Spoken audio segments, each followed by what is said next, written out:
بسم اللہ الرحمن الرحیم الحمد للہ رب العالمین والصلاة والسلام علی اشرف الانبیاء والمرسلین اما بعد فقد قال اللہ عز وجل فی کلامہ المجید وبرہانہ الرشید قولہ احسن وخطابہ متقن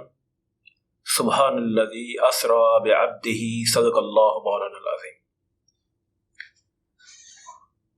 لیلۃ المعراج کے حوالے سے چند کلمات آپ کی خدمت میں اس آیہ مقدسہ جلیلہ منیفہ شریفہ کے حوالے سے عرض گزار ہوں۔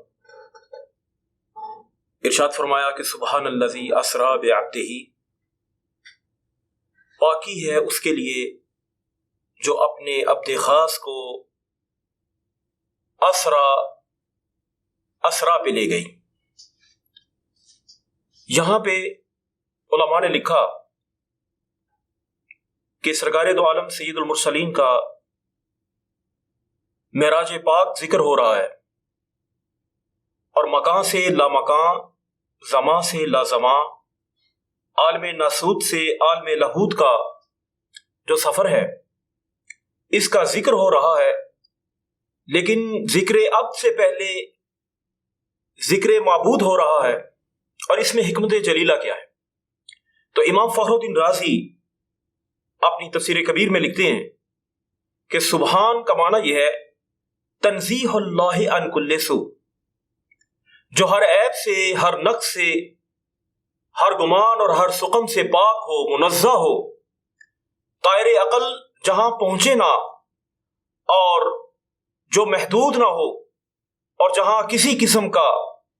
کوئی نقص وارد نہ ہو، اور جو محل آراز نہ ہو، اسے سبحان سے تعبیر کرتے ہیں۔ تو خداوند قدوس اس میں حکمت جلیلہ کیا ہے اور اس میں نکتہ جمیلہ کیا ہے کہ ذکر تو اپنے محبوب کا کر رہا ہے کہ میرا محبوب جو ہے وہ معراج کی رات کو حرم سے چلا، اقصیٰ میں پہنچا، اقصیٰ سے چلا،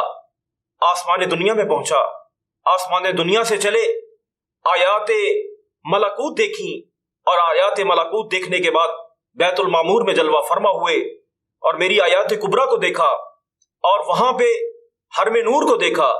اور وہاں پہ سدرۃ المنتہا کو دیکھا، جنت المأوا کو دیکھا۔ مگر اپنی پاکی تو کیوں بیان کر رہا ہے؟ تو فرمایا اس میں کہ میرا حبیب کے آنے اور جانے میں، اور میرے محبوب کے جانے اور آنے میں اگر کسی نے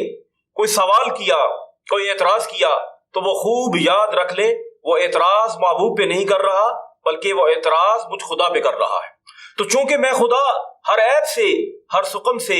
ہر نقص سے پاک ہوں، لہٰذا اعتراض مجھ پہ نہیں ہوگا، اعتراض دلیل پہ نہیں ہوگا، اعتراض دعوے پہ ہوگا۔ ایک تو یہ حکمت جلیل ہے اس پہ۔ دوسرا وہ یہ ہے کہ خدا کو جب یہ منظور ہوا کہ کائنات کو میں نے بنایا ہے، بساط کائنات کو بچھایا ہے، اور عرش کائنات کو اٹھایا ہے، اور فرش کائنات کو بچھایا ہے، تو جس کے لیے میں نے بنایا ہے، اب اس مخدوم کو اس کا ورود مسعود کرتے ہوئے، اور اس کا نزول اجلال کرتے ہوئے، اور اس کا قدوم میمنت لزوم کرتے ہوئے اب اس کو اس دنیا میں بھیجوں، تو اس محبوب کا اس کائنات کی طرف آنا، شاہد بن کے آنا، یہ اس محبوب کا میلاد بن گیا۔ اور جب اس نے یہ چاہا کہ جس نے اسے بنایا ہے، جس نے اسے بھیجا ہے، جو اس کا خالق ہے، جس کا یہ شاہکار ہے، اور جس کے لیے اس نے کہا لولاک لما اظہرت الربوبیہ، کہ اگر حبیب تو نہ ہوتا تو میں اپنی ربوبیت کا اظہار نہ کرتا۔ جب اس نے یہ چاہا کہ یہ حبیب میرا دیدار کرے، تو اس دیدار کا نام معراج ہو گیا۔ گویا کہ اب تو ہو و رسول ہو، اب تو ہو میں معراج کا ذکر ہے، اور رسول ہو میں سرکار کے میلاد کا ذکر ہے۔ علماء نے یہاں پہ لکھا کہ یہ جو سفر ہے یہ 3 حصوں پہ منقسم ہے۔ ایک ہے اسرا، وہ مسجد حرام سے لے کے مسجد اقصیٰ تک ہے۔ ایک ہے معراج، وہ مسجد اقصیٰ سے لے کے بیت المعمور تک ہے۔ اور ایک ہے اعراج، وہ سدرۃ المنتہا اور وراء الورا تک ہے۔ مگر جب نص میں پیش ہوا تو یہاں تک پیش ہوا کہ من المسجد الحرام الی المسجد الاقصیٰ، کہ اپنے حبیب کو مسجد حرام سے لے کے ہم مسجد اقصیٰ تک لے گئے۔ تو اس میں سامعین، اس میں اللہ رب العزت کی کیا حکمت جلیلہ پوشیدہ ہے کہ جو یہ کہا کہ مسجد حرام سے لے کے مسجد اقصی اس کو ظاہر رکھا اور باقی جتنی سیر ہے سب کو پوشیدہ اور پنہا رکھا، اس میں حکمت کیا ہے؟ تو حکمت یہ تھی تاکہ پتہ چل جائے کہ جو اس حصے کے منکر ہوں گے وہ صراحتاً کافر ہوں گے، اور وہ جو ان کی نظروں میں نہیں اور جو پوشیدہ ہے جو اس کے منکر ہوں گے وہ گمراہ ہوں گے۔ اور جو تیسرا حصہ ہے کہ جو خاص الخاص اگر کوئی اس کا انکار کر لیتا ہے تو زیادہ سے زیادہ وہ اس کو کہیں گے کہ وہ کسی بدعت میں یا کسی فسق میں وہ مبتلا ہو گیا ہے، اور اس کو علامہ عبدالعزیز پرہاروی نے نبراس میں اس کو بیان کیا ہے۔ معزز سامعین، یہاں پہ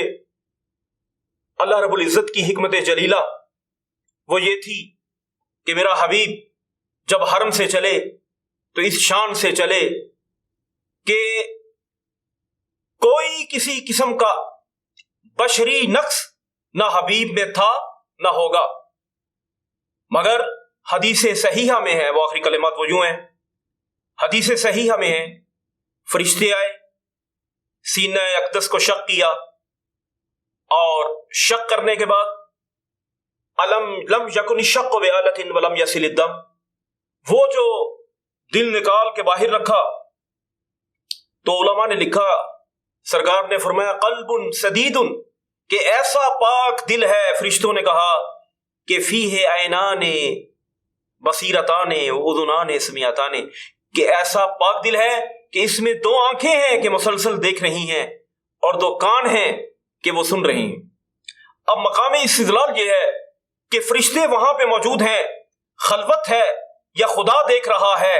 یا مصطفیٰ ہیں، یا دو فرشتے ہیں، اور یہ روایت کہاں سے آ گئی؟ تو ظاہر ہے روایت تبھی آئے گی جب سید عالم اس کو بیان کریں گے، اور بیان کب کریں گے؟ جب خود باقاعد حیات ہوں گے، اور باقاعد حیات تو تب ہوں گے جب دل اپنے مقام پہ ہوگا، دل تشت میں پڑا ہے اور دل باہر پڑا ہے، تو روح جو ہے اس کا مستقر بھی دل ہے، تو روح بھی باہر ہے، مگر خدا بتا یہ رہا ہے کہ اگر 2 لمحوں کے لیے بھی، ایک لحظے کے لیے بھی دل مصطفیٰ باہر ہو، روح مصطفیٰ باہر ہو، تو کملی والے کی نہ سماعت میں فرق ہے نہ کملی والے کی بصارت میں فرق ہے۔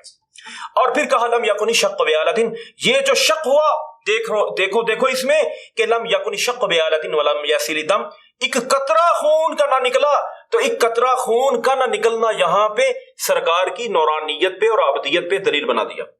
اور احد کے اندر جو دندان اقدس شہید ہوئے، شہید نہیں بلکہ ان کے کنکرے نکلے، وہاں خون نکلا، وہ خون نکلنا بشریت کی دلیل بن گیا، اور جہاں خون نہ نکلنا سرکار کی نورانیت کی دلیل بن گیا۔ اور پھر آخر میں کیا ہوا؟ جبریل حاضر ہیں اور بڑا سہانا ماحول ہے، برق سے تیز تر براق ہے، ملک عصا ہے، فلک پیما ہے، گردوں رکاب ہے، ستارہ جبیں ہے، کرم فلخال ہے، ریحان چارہ ہے، بلندی پہ ستارہ ہے، اور محمد پیارا ہے۔ حضور چل رہے ہیں اور اس انداز سے چل رہے ہیں کہ ہر قدم شکست سنگ صنم ہے، ہر دم رنگ بہار ارم ہے، اور سر انور سراسر سر الہی سے معمور ہے، مقصد دانش و شعور ہے، درجت التاج ہے، فرق ارجمندی ہے، اور حضور چل رہے ہیں، ایمان کے چراغ جل رہے ہیں۔ حضور چلے نون والقلم کی عصا لے کے چلے، اور حضور چلے وحدت کی شمع لے کے چلے، اور حضور اس شان سے چلتے ہیں کہ اللہ اللہ حسن کا پیکر بن کے چلتے ہیں، حسن کی بارات لے کے جا رہے ہیں، عشق کی سوغات لے کے جا رہے ہیں۔ وما علینا الا البلاغ۔